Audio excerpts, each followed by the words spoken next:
Kannada film ಇಂಡಸ್ಟ್ರೀಲಿ ಏನು ಬೇಕಾದರೂ ಆಗುತ್ತೆ. ಯಾಕೆ ಕನ್ನಡ ಫಿಲಮ್ ಜಾಸ್ತಿ ನೋಡಲ್ಲ ಅಂತಂದರೆ, ನಾನು ಕನ್ನಡನಾಗಿ ಹೇಳ್ತೀನಿ, ಕಂಟೆಂಟ್ಗಳು ಚೆನ್ನಾಗಿರಲ್ಲ. ಒಂದು ಸೀರಿಯಲ್ ಥರ ಮೂವಿ ತೆಗಿತಾರೆ, ಗ್ರಾಫಿಕ್ಸ್ಗಳು ಸರಿ ಇರಲ್ಲ. ಈಗಿನ ಜನ್ರೇಷನಲ್ಲಿ ಕೂಡ ತುಂಬ ಅಪ್ಡೇಟ್ ಆಗಿದೆ, ತುಂಬ ಟೆಕ್ನಾಲಜಿ ಮುಂದೆ ಹೋಗಿದೆ. ಇವರು CD ಪೆನ್ ಡ್ರೈವರಲ್ಲೇ ಇರ್ತೀನಂದರೆ ಅದಾಗಲ್ಲ. ಒಂದು KGF ಎಲ್ಲನೂ ಚೇಂಜ್ ಮಾಡೋಕ್ಕಾಗಲ್ಲ.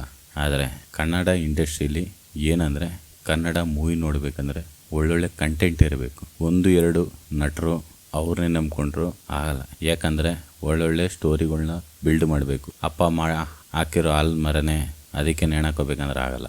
ಎಲ್ಲರೂ ಕೂಡ ಇಂಡಿಪೆಂಡೆಂಟಾಗಿ ಮೂವಿಗಳ್ನ ಮಾಡಬೇಕು. ಒಬ್ಬರು ಮಾಡಿದ್ರೆ ಆ ಮೂವಿಗೆ ಸಪೋರ್ಟ್ ಮಾಡಬೇಕು. ಎಲ್ಲರೂ ಮೂವಿಗಳ್ನ ಏನು ಮಾಡ್ತಾರೆ ಅಂದರೆ, ಜಸ್ಟ್ ಒಬ್ಬ ಮೇಲ್ವರ್ಗದವರು ಮೂವಿಗಳು ಮಾಡಿದ್ರೆ ಅವ್ರಿಗೆ ಮಾತ್ರ ಥಿಯೇಟ್ರ್ಗಳು ಕೊಡೋದು. ಇಲ್ಲ ದಲಿತರು ಯಾರೋ ಒಂದು ಮೂವಿ ಮಾಡಿದ್ರೆ ತುಂಬ ವೀಡಿಯೋಗಳು ನೋಡ್ತಾಯಿದ್ದಾರೆ, ಅಂಥವ್ರಿಗೆಲ್ಲ ಸಪೋರ್ಟ್ ಮಾಡಲ್ಲ. ಆ ಥರ ಅನಿಸ್ದಾಗ ಕೆಲವೊಬ್ಬರು ಏನು ಮಾಡ್ತಾರೆ, ದಲಿತರುಗಳು ನೋಡು ನಮ್ಮಂಥವ್ರಿಗೆ ಸಪೋರ್ಟ್ ಮಾಡಲ್ಲ, ಇಂಥವರೆಲ್ಲ ಮೇಲ್ವರ್ಗದವ್ರಿಗೆ ಮಾತ್ರ, ನಮ್ಮಂಥವ್ರಿಗಿಲ್ಲ. ಈ ಫಿಲಮ್ಗಳು, ಕನ್ನಡ ಫಿಲಮ್ಗಳು ಏನು ನೋಡೋದು ಅಂತ ಕೆಲವ್ರು ಹಂಗೆ ಅನ್ಕೊತಾರೆ. ಯಾಕಂದರೆ ಅದು ನನಗೆ ಕೆಲವೊಂಥವು ಅಬ್ಸರ್ವ್ ಮಾಡಿದ್ದೀನಿ.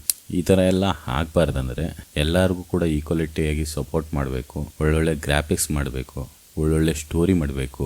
ಅಂದರೆ ಒಂದು ಫಿಲಮಲ್ಲಿ ವಾಯ್ಸ್ ಕೆಲವೊಂದು ಫಿಲಮಲ್ಲಿ ವಾಯ್ಸ್ಗಳು ಇರಿಟೇಟ್ ವಾಯ್ಸ್ ಇರ್ತವೆ. ಒಬ್ಬ ವಾಯ್ಸ್ ಅನಾಲಿಸ್ಟು ಅನ್ನೋ ಒಬ್ಬ ಟೀಚರ್ನ ಇಟ್ಕೊಳಕ್ಕಾಗಲ್ವ. ಒಂದು ವಾಯ್ಸ್ನ ಅದನ್ನ ಯಾರ ಕೇಳಿದ್ರೆ ಅವ್ರ ವಾಯ್ಸು ನಮಗೆ ಆಡಿಯನ್ಸ್ಗೆ ಎಷ್ಟು ಅವ್ರಿಗೆ ಹಿತಕರವಾಗಿರ್ತದೆ, ಇರಿಟೇಟ್ ಆಗುತ್ತಾ ಏನು ಒಬ್ಬರು ಕಾಮನ್ ಸೆನ್ಸ್ ಇಲ್ಲ.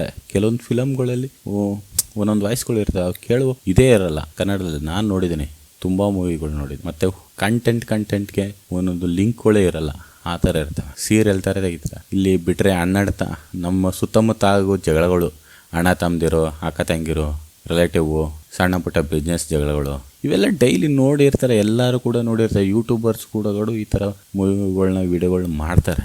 ತುಂಬ ಚೇಂಜಸ್, ಅಪ್ಗ್ರೇಡ್ ಇರುವಂಥ ಹೊಸ ಟೆಕ್ನಾಲಜಿ ಇರುವಂಥ, ನಮ್ಮ ಕಲ್ಚರ್ಗೆ ಹತ್ರ ಇರುವಂಥ ಅಂಥ ಮೂವಿಗಳನ್ನ ತೆಗಿಬೇಕು. ಒಳ್ಳೊಳ್ಳೆ ರೈಟರ್ಗಳ ಹುಟ್ಟಿಸ್ಬೇಕು.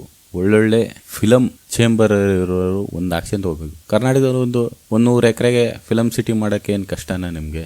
ಎಲ್ಲ ಮೂವಿಗಳು ಇಷ್ಟೊಂದು ಕನ್ನಡ ಇಂಡಸ್ಟ್ರಿ ಅವರು ಎಲ್ಲರೂ 100 ಕೋಟಿ ಇನ್ಕಮ್ ಬರ್ತದೆ ಅಂದರೆ 2 ಕೋಟಿ 3 ಕೋಟಿ ದುಡ್ಡನ್ನ ತೆಗೆದಿಟ್ರೆ ಸಪ್ರೇಟಾಗೆ, ನೀವು ಫಿಲಮ್ಮು ಮಾಡುವಾಗ ನಮಗೆ ಡಿಸ್ಕೌಂಟ್ ಕೊಟ್ಟು ಮಾಡಿಸ್ತೀವಿ, ಯಾರು ಇನ್ವೆಸ್ಟ್ಮೆಂಟ್ ಮಾಡ್ತಾರೆ ಅಂಥವ್ರಿಗೆ ಡಿಸ್ಕೌಂಟ್ ಕೊಡ್ತೀವಿ, ಫಿಲಮ್ ತೆಗೀರಿ, ನೀವು ಫಿಲಮ್ ಸಿಟಿನ ಮಾಡೋಕ್ಕೆ ಸಪೋರ್ಟ್ ಮಾಡಿ ಅಂತ ಹೇಳ್ಬಿಟ್ಟು ಫಿಲಮ್ ಚೇಂಬರ್ ಅವರು ಈ ಥರ ಎಲ್ಲ ಯೋಜನೆಗಳನ್ನ ಮಾಡ್ಕೊಬೇಕು. ಇದರೆಲ್ಲ ಮಾಡಿದಾಗೆ ಕನ್ನಡ ಇಂಡಸ್ಟ್ರಿ ಅವ್ರಿಗೆ ಫ್ರೀ ಮೈಂಡಲ್ಲಿ ಫಿಲಮ್ ತೆಗಿಯೋಕ್ಕೆ ಇದಾಗುತ್ತೆ. ಮತ್ತು ಒಳ್ಳೊಳ್ಳೆ ರೈಟರ್ಗಳು ಉಟ್ಕೊಳ್ತಾರೆ ಕನ್ನಡ ಇಂಡಸ್ಟ್ರಿಯಲ್ಲಿ. ಬಿಟ್ಟರೆ ನೀವೇಂದರೆ ಫಿಲಮ್ ತೆಗಿತಾನೆ ಅಂದರೆ ರಾಮ ಫಿಲಮ್ ಸಿಟಿ ಅಲ್ಲೇ ಆಂಧ್ರಕ್ಕೆಲ್ಲ ಹೋಗಿ ಅಲ್ಲೆಲ್ಲ ತೆಗಿಬೋದು. ಆದರೆ ಏನಂದರೆ ಅಷ್ಟೊಂದು ನಮಗೆ ಫ್ರೀಡಮ್ ಇರಲ್ಲ. ಅಲ್ಲಿ ಬೇರೆ ಶೂಟಿಂಗ್ ನಡೀತಾ ಇರ್ಬೋದು, ಅಲ್ಲಿ ಬೇರೆ ಥರ ಆ್ಯಕ್ಟಿವಿಟಿ ನಡೀತಾ ಇರ್ಬೋದು, ಅಲ್ಲಿ ಒಳ್ಳೊಳ್ಳೆ ಟೆಕ್ನಿಕಲ್ ಸಪೋರ್ಟ್ ಇಲ್ದೇ ಈ ಥರ ಎಲ್ಲ ನಿಮಗೆ ಟ್ರಾನ್ಸ್ಪೋರ್ಟ್ ಪ್ರಾಬ್ಲಮ್ ಇರ್ಬೋದು. ಇದರೆಲ್ಲ ಸಣ್ಣ ಪುಟ್ಟ ಪ್ರಾಬ್ಲಮ್ಗಳು ಬರ್ತಾ ಇರ್ತವೆ. ಅಲ್ಲಿಗೆ ಹೋಗೋ ಟೈಮ್ ಇಲ್ಲದೆ ಇರ್ಬೋದು. ಇದೆಲ್ಲ ಅಬ್ಸರ್ವ್ ಮಾಡಬೇಕು. ಒಳ್ಳೊಳ್ಳೆ ಕಂಟೆಂಟ್ ತೆಗಿಬೇಕಂದ್ರೆ ಫ್ರೀ ಮೈಂಡಲ್ಲಿ ಕೂಡ ಮಾಡಿ ಮೂವಿಗಳನ್ನ ಮಾಡಬೇಕು.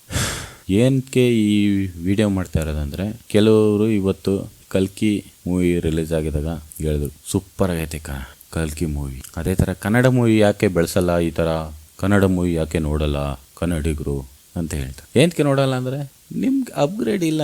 ನೀವೇನಾದರೂ ದುಡ್ಡು ಹಾಕಿದ್ರೆ ಎಲ್ಲೋ ಕಳ್ಕೊಂಡ್ಬಿಡ್ತೀವಿ ಅನ್ನೋ ಹಂಗೆ ಹೇಳ್ತಾರೆ. ಎಲ್ಲ ಲ್ಯಾಂಗ್ವೇಜಲ್ಲಿ ತೆಗೀರಿ, ಎಲ್ಲ ಲ್ಯಾಂಗ್ವೇಜಲ್ಲಿ ಬಿಡಿ, ಡಬ್ ಮಾಡಿ, ಟೈಮ್ ತೊಗೊಂಡ್ರು ಒಳ್ಳೊಳ್ಳೆ ಕ್ವಾಲಿಟಿಯಾಗಿ ಫಿಲಮ್ ಮಾಡಿ, ವಿಡಿಯೋ ಕ್ವಾಲಿಟಿ ಕೊಡಿ. ವಾಯ್ಸ್ ಅವರು ಇರಿಟೇಟ್ ವಾಯ್ಸು, ಒಬ್ಬ ಫಿಲಮ್ ಅನಾಲಿಸ್ಟು, ವಾಯ್ಸ್ ಅನಾಲಿಸ್ಟ್ ಅವ್ರನ್ನ ಒಬ್ಬನ ಪ್ರೊಸೆಸರ್ನ ಹುಟ್ಟಾಕಿ ಜನಗಳು ಯಾವ ಥರ ಆಡಿಯನ್ಸ್ ಇದ್ದಾರೆ, ಕರ್ನಾಟಕದಲ್ಲಿ ನಾರ್ತ್ ಕರ್ನಾಟಕದಲ್ಲಿ ಯಾವ ಥರ ಆಡಿಯನ್ಸ್ ಕೇಳ್ತಾರೆ ವಾಯ್ಸ್ಗಳು, ಸೌತ್ ಕರ್ನಾಟಕದಲ್ಲಿ ಯಾವ ಥರ ಕೇಳ್ತಾರೆ, ದಕ್ಷಿಣ ಕರ್ನಾಟಕದಲ್ಲಿ ಯಾವ ಥರ ವಾಯ್ಸ್ಗಳನ್ನ ಕೇಳ್ತಾರೆ, ಅವ್ರಿಗೆ ಯಾವ ವಾಯ್ಸು ಅವ್ರಿಗೆ ಖುಷಿ ಕೊಡುತ್ತೆ, ಆ ಥರದವ್ರೆಲ್ಲ ಕ್ರಿಯೇಟ್ ಮಾಡಬೇಕು. ಒಳ್ಳೊಳ್ಳೆ ಹೊಸ ಕಾಮಿಡಿಗಳನ್ನ, ಆ್ಯಕ್ಟರ್ಗಳನ್ನ ಕ್ರಿಯೇಟ್ ಮಾಡಬೇಕು. ಒಳ್ಳೊಳ್ಳೆ ಹೊಸ ವಿಲ್ಲನ್ಗಳನ್ನ ಕ್ರಿಯೇಟ್ ಮಾಡಬೇಕು. ನೀವು ಒಂದು ವಿಲ್ಲನ್ ಕ್ರಿಯೇಟ್ ಮಾಡ್ತೀರಾ, ನೆಕ್ಸ್ಟು ನೆಕ್ಸ್ಟ್ ನೋಡೋಷ್ಟಲ್ಲೇ ಆ ವಿಲ್ಲನ್ನು ತಮಿಳಲ್ಲೋ ತೆಲುಗಲ್ಲೇ ಇರ್ತಾರೆ. ಯಾಕಂದರೆ ಒಳ್ಳೊಳ್ಳೆ ಸ್ಯಾಲ್ರಿ ಕೊಡಬೇಕಂದ್ರೆ ನೀವು ಒಳ್ಳೊಳ್ಳೆ ಗ್ರಾಫಿಕ್ಸು, ಕಂಟೆಂಟ್ಗಳು ಇವೆಲ್ಲ ಯೂಸ್ ಮಾಡಬೇಕು. ಮತ್ತು ಅಪ್ಗ್ರೇಡ್ ಟೆಕ್ನಾಲಜಿಗಳನ್ನ ಯೂಸ್ ಮಾಡಬೇಕು. ಅಪ್ಪ ಮಾಡಿರೋದು ಹಾಲಿನ ಮರನೇ ಅಲ್ಲೇನೆ ಕಾಯಕ್ಕೆ ಕೂತಿರ್ತೀನಿ ಅಂದರೆ ಹಣ್ಣು ಬಿಡ್ತದೆ, ಅದನ್ನೇ ಕಾಯಿ ಕೂತಿರೋದು ಆಗುತ್ತಾ? ಅಲ್ಲಿ ಹಣ್ಣಿಲ್ಲ ಅಂದರೆ ಬೇರೆ ಮರನ ನೀವು ನೆಡಬೇಕು, ಇಲ್ಲ ಬೇರೆ ಅಥವಾ ಏನಾರೆ ಈಸ್ಕೊಂಡು ತಿನ್ನಬೇಕು. ಈ ಥರ ಇರಬೇಕಾದ್ರೆ ಕನ್ನಡ ಇಂಡಸ್ಟ್ರಿ ಡೆವಲಪ್ ಆಗಬೇಕಂದ್ರೆ ತುಂಬ ಜನರು ಸಪೋರ್ಟ್ ಮಾಡಬೇಕು. ಕನ್ನಡ ಫಿಲಮ್ನ ಬಂದು ನೋಡಬೇಕು. ಅದೇ ಥರ ಡೈರೆಕ್ಟ್ರು, ರೈಟರ್ಗಳು ಮೂವಿಗಳನ್ನ ಬಿಲ್ಡ್ ಮಾಡಬೇಕು. ಈ ಥರ ಎಲ್ಲ ಮಾಡಿದ್ರೆ ಕನ್ನಡ ಇಂಡಸ್ಟ್ರಿ ಸೂಪರ್ ಹಿಟ್ ಆಗುತ್ತೆ. ಮತ್ತು ಒಂದು ಕಾಲದಲ್ಲಿ ರಾಜ್ಕುಮಾರ್ ಸರ್, ವಿಷ್ಣುವರ್ಧನ್, ಅಂಬರೀಷು ಅನ್ನೋ ಒಂದು ಹೆಂಗೆ ತ್ರಿಬಲ್ ಸ್ಟಾರ್ಗಳಿದ್ದು, ಅದೇ ಥರ ಕನ್ನಡ ಇಂಡಸ್ಟ್ರಿಲಿ ಈಗಿನ ಯುವ ಸ್ಟಾರ್ಗಳು ಉಟ್ಕೋಬೇಕು. 1-2 ಇದ್ರೆ ಸ್ಟಾರ್ ಏನೂ ಆಗಲ್ಲ. ಒಂದು ಮೂವಿ ತೆಗಿತಾರ ಬಿಟ್ರೆ ಬರೀ ಫಾರಿನೋ ಏನೋ ಒಂದು ಹಾಕೊಂಡು ಅವ್ರು ಫಾರಿನೋ ನಮ್ಮ ಕಲ್ಚರೇ ಗೊತ್ತಿರಲ್ಲ, ವಿಡಿಯೋ ಸಾಂಗ್ ಬ್ಯಾಕ್ಗ್ರೌಂಡಲ್ಲಿ ಅವರವರೇ ಡ್ಯಾನ್ಸ್ ಹೊಡ್ಕೊತಾರೆ. ಇವೆಲ್ಲ ಕನ್ನಡ ಇಂಡಸ್ಟ್ರಿ ಡೆವಲಪ್ ಆಗಬೇಕಂದ್ರೆ ಕೆಲವೊಂದು ಪರಿಶ್ರಮನ ಪಡಬೇಕು, ಇಲ್ಲಾಂದರೆ ಆಗಲ್ಲ. ತುಂಬ ಹಿಂಗೆ ಆಗಿ ಉಳಿದ್ಬಿಟ್ರೆ ಬೇರೆ ಭಾಷೆಯವರು ಬರ್ತಾರೆ, ಓರೇನ್ ಮಲ್ಗೆ ಒಂದು ಫಿಲಮ್ಗೆ 1,000-2,000 ಟಿಕೆಟ್ ಹಾಕ್ತಾರೆ. ನೀವು 150 ರೂಪಾಯಿ ಹಾಕ್ಬಿಟ್ಟು ಅವ್ರ ಹತ್ರ ಬೇಗ ಮಾಡ್ತಾ ಹಾಕ್ತಿರ್ತಾರೆ, ಬನ್ನಿ ನೋಡಿ ಅಂತ. ಒಳ್ಳೊಳ್ಳೆ ಕಂಟೆಂಟ್ ಮಾಡಿ, ಒಳ್ಳೊಳ್ಳೆ ಫಿಲಮ್ ಮಾಡಿ. ಹೆಂಗೆ ಕಾಟೇರ ಮಾಡಿದ್ರು, ಕಾಂತಾರ ಮಾಡಿದ್ರು, KGF ಮಾಡಿದ್ರು, ಅವೆಲ್ಲ ನೋಡಿ. ಅವರೆಲ್ಲ ಸೆಟ್ಗಳಲ್ಲಿ ಏನೇನು ಯೂಸ್ ಮಾಡ್ತಾರೆ, ಯಾವ ಥರ ವಾಯ್ಸ್ ಓವರ್ ಕೊಟ್ಟವ್ರೆ, ಈ ಥರ ಹೆಂಗೆ ಮಾಡವ್ರೆ. ಮತ್ತು ಅದೇ ಥರ ಕಲ್ಕಿ ಫಿಲಮ್ ನೋಡಿ. ಈ ಥರ ಎಲ್ಲ ಬೇರೆ ಬೇರೆ ಲ್ಯಾಂಗ್ವೇಜ್ ಇವೆಲ್ಲ ನೋಡಿ. ಏನಕ್ಕೆ ಆ ಥರ ನಮ್ಮ ಹತ್ರ ಮಾಡೋಕ್ಕಾಗಲ್ಲ? ನಮ್ಗೇನು ಕಮ್ಮಿನಾ? ಅಂಥ ಸಾಫ್ಟ್ವೇರ್ ಕಂಪ್ನಿಗಳು ನಮ್ಮ ಬೆಂಗಳೂರಲ್ಲಿ ಇಡೀ ವರ್ಲ್ಡ್ಗಳಿಗೆ ಸಾಫ್ಟ್ವೇರಲ್ಲಿ ಡೆವಲಪ್ ಮಾಡೋದ್ರಲ್ಲಿ ಎಕ್ಸ್ಪೋರ್ಟ್ ಮಾಡೋದ್ರಲ್ಲಿ ನಂಬರ್ 1. ಈ ಥರ ಇರಬೇಕಾದ್ರೆ ನೀವು ಹಿಂಗೆ ಮಾಡೋದು ನನಗೆ ತುಂಬ ಬೇಜಾರಾಯ್ತದೆ. ಕೆಲವೊಂದು ಯೂಟ್ಯೂಬ್ ಚಾನೆಲ್ಗಳು ನೋಡ್ತಾ ಇರ್ತೀನಿ, ಅವರು ತುಂಬ ನೋಡ್ಕೊಂಡು ಕನ್ನಡದವರು ಬಂದು ಫಿಲಮ್ ನೋಡಲ್ಲ ಅಂತೇಳಿ ಬಾಯಿ ಬಡ್ಕೊತಾ ಇರ್ತಾರೆ, ಕನ್ನಡಿಗರು ಯಾರು ಬರೋಲ್ಲ ಅಂತ. ನೀವು ಸ್ಟೋರಿ ಮಾಡಿರಿ, ಮಸ್ತ್ ಸ್ಟೋರಿಗಳು ಮಾಡಿ, ಮಸ್ತ್ ಟ್ರೈಲರ್ಗಳು ಕೊಡಿ. ಒಂಬಾಳೆ ಫಿಲಮ್ಗಳು ಅವ್ರು ಮಾಡೋದೆಲ್ಲ ಇಟ್ಟು ಯಾವ ಥರ ಅವ್ರು ಹಂಗೆ ಪ್ರಮೋಷನ್ ಮಾಡ್ತಾರೆ, ಆ ಥರ ಮಾಡಿ. ಒಂದು ಫಿಲಮ್ ಮಾಡ್ದಾಕೊಂಡು ದೊಡ್ಡ ಅಂತಾರೆ ಬಿಲ್ಡಪ್ ಕೊಡ್ತೀರಾ, ಎಷ್ಟು ಅವ್ರಿಗೆ ಸಿಗೋದೇ ಇಲ್ಲ. ನೀವು ಫಾರಿಂಗ್ನಲ್ಲಿ ಇರ್ತೀರ. ಆ ಥರ ಇರಬಾರ್ದು. ಎಲ್ಲ ಸಣ್ಣ ಸಣ್ಣ ಡೈರೆಕ್ಟರ್ಗಳಿಗೆ, ಪ್ರೊಡ್ಯೂಸರ್ಗೆ ಕೈ ಇಟ್ಕೊಂಡೇ ಇರಬೇಕು ಹೀರೋಗಳು. ಆ ಥರ ಇದ್ದರೆ ನಮ್ಮ ಇಂಡಸ್ಟ್ರಿ ಸೂಪರ್. ಈ ವಿಡಿಯೋ ಮಾಡೋದ್ರಿಂದ ನಿಮ್ಗೆ ಏನಾದ್ರು ಬೇಜಾರಾಗಿದ್ರೆ ಕನ್ನಡಿಗರಿಗೆ ನಾನು ಕ್ಷಮೆ ಕೇಳುತ್ತೇನೆ. ಆದರೆ ಏನಂದರೆ ಇದು ಯಾವುದಾದ್ರೂ ಸತ್ಯನ ಎಷ್ಟು ಮುಚ್ಚಿಡೋಕ್ಕಾಗಲ್ಲ.